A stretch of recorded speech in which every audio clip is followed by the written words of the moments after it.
So let's move on to Sarah with this week's Art Talk. Over to you, Sarah. Hi, everyone. So this week, our artist is John Trumbull. And John Trumbull was born in Lebanon, Connecticut in 1756. His father served as the governor of Connecticut, and both sides of his family were descended from early Puritan settlers in the state. And a little funny fact is that his father's name was Jonathan, and one of his brothers' name was Jonathan. So I bet it got pretty confusing between Jonathan, John, and Jonathan. And his brother Jonathan actually became the second Speaker of the House. So John Trumbull graduated from Harvard College, now Harvard University, in 1773 and joined the Connecticut 1st Regiment of the Continental Army in the early years of the Revolution.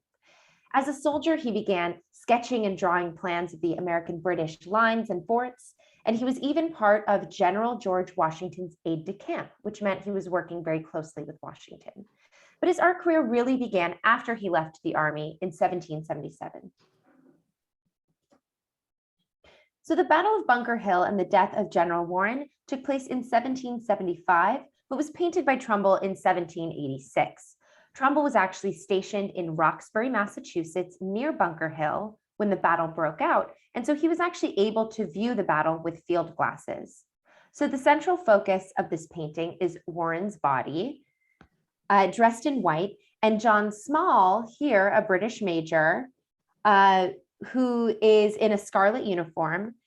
And Small had actually served with a colonial general in the French and Indian War. And so he's shown preventing a fellow British soldier from bayoneting Warren. And so Trumbull wanted to express the poignancy in the conflict of the men who had earlier served together. And you could see the foreground is littered with bodies from both sides of the conflict. And the background includes clusters of colonial and British troops carrying flags. Boston Harbor is also visible in the distance, and the sky is partially obscured by smoke rising from Charlestown, which was a town that had recently been torched by the British. And this piece is really great because Trumbull did take some creative liberties with the background, but this is really a firsthand experience on what he saw while he was actually there. So this painting is based on a historic battle that took place in Gibraltar on November 27th, 1781. The Great Siege of Gibraltar was an unsuccessful attempt by Spain and France to capture Gibraltar from the British during the American Revolution. The death of the Spanish officer, Don Jose de Barboza, is the focal point of the painting. And he was actually mortally wounded and died near his post, refusing assistance after having been abandoned by his own troops. So he's portrayed as, right here, rejecting the aid of General George Eliot, commander of the British troops. So the British were actually trying to do the chivalrous and kind thing and help him, but he was too proud. So it's quite a dramatic scene, and Trumbull accentuates that with the really dramatic sky in the background, the light versus dark, the swirling clouds, the pink and black. And unlike the previous painting, Trumbull wasn't there in person for this event, but a friend of his was, and was able to give him a firsthand account of what took place. And Trumbull decided to paint this event particularly because he had offended some of the very patriotic people in Britain. And Trumbull had spent much of his career in London, and it's where he really learned to paint. So he wanted to create this piece to appease those Brits. So on the left is a full-length portrait in oil painted in 1780 by Trumbull during the American Revolution. General George Washington stands near his enslaved servant William Lee, overlooking the Hudson River in New York with West Point and ships in the background. So Trumbull painted this picture from memory, which is remarkable. I mentioned that he was very close to Washington during the war, so he obviously could recall on many of the memories, but painting from memories still seems very challenging. And he made this piece while studying under Benjamin West in London.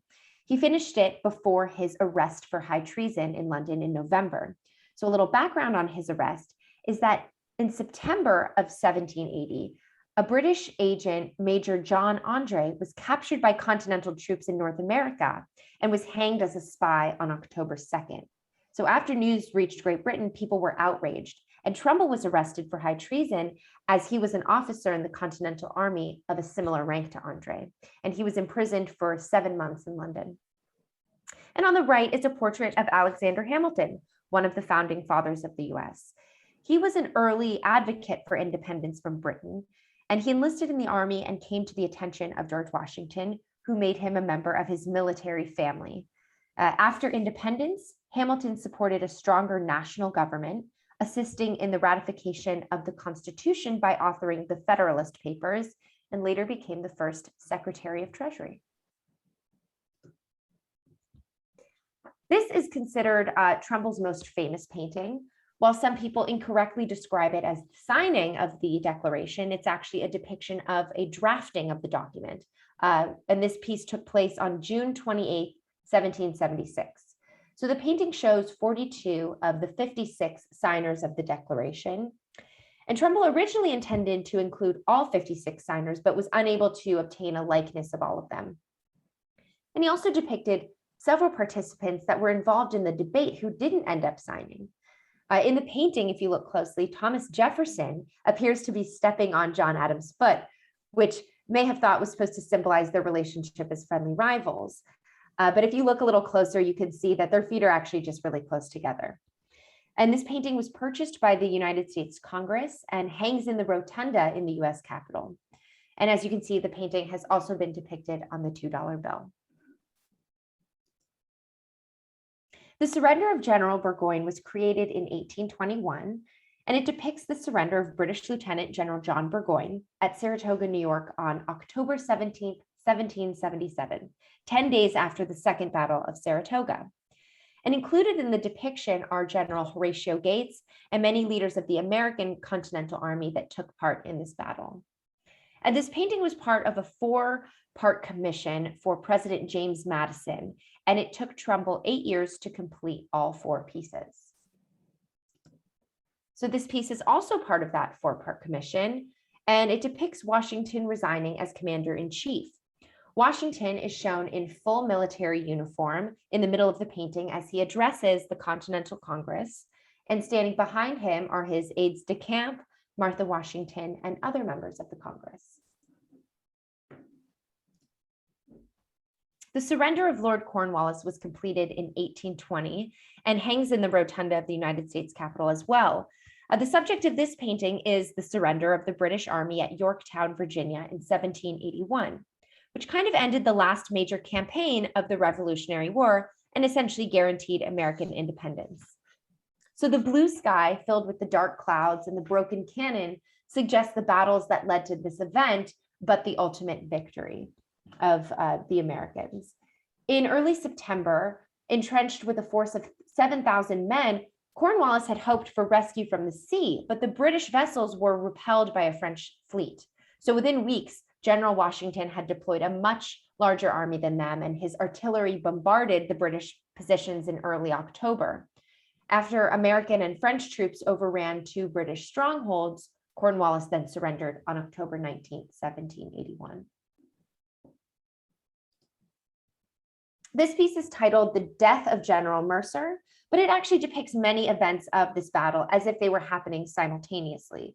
So at the center, you have General Mercer with his dead horse beneath him. And at the left is American Daniel Neal, right over here, bayoneted against his cannon. And to the right is British Captain William Leslie, shown mortally wounded. And this piece is housed at Yale University, where Trumbull actually has a whole collection on display. So here in the center is a full-length portrait of Alexander Hamilton that Trumbull did in 1792. And we can see it compared to 2 artists that we've discussed in the past, John Singleton Copley and John Singer Sargent. Lots of Johns. And they're all considered neoclassical painters of the time, but Trumbull was really regarded as the documenter of the American Revolution and the events and people of that time. And even today, his paintings are regarded for their beauty as well as their educational benefits. Thank you. Wow, Sarah, that was incredible. And thank you for that. It was very, very interesting as always. One of the things that I noted about this is how much symbolism there are in the pictures. The death of Warren, it's a very dark picture, except for, Warren is actually, it got this glow around it. And there's several others that had symbolism in there the same way. Yeah, the drafting of the independence, that's the Declaration of Independence. I mean, that's an iconic, right. Such an iconic picture. Oh, really, absolutely. Personally, I prefer the one at Gibraltar. Out of all of those pictures, Sarah, that I you wonder showed why. where we were losing or lost, Gibraltar, we actually won something. So that was good. Just There Sarah, you what's your favorite of these paintings? Well, I like the death of General Mercer. It was the second to last picture I showed. I like that there's many events that were shown simultaneously in the picture, but that actually happened throughout the battle. Right. But yes, I agree with you. I like that, Trumbull's depicting these historical events accurately, but he's also taking some creative liberties as well. Absolutely. As all the best historical paintings do. Right. Well, again, thank you, Sarah. That was fantastic. Yes, lovely. Thanks again. Thank Great you. presentation.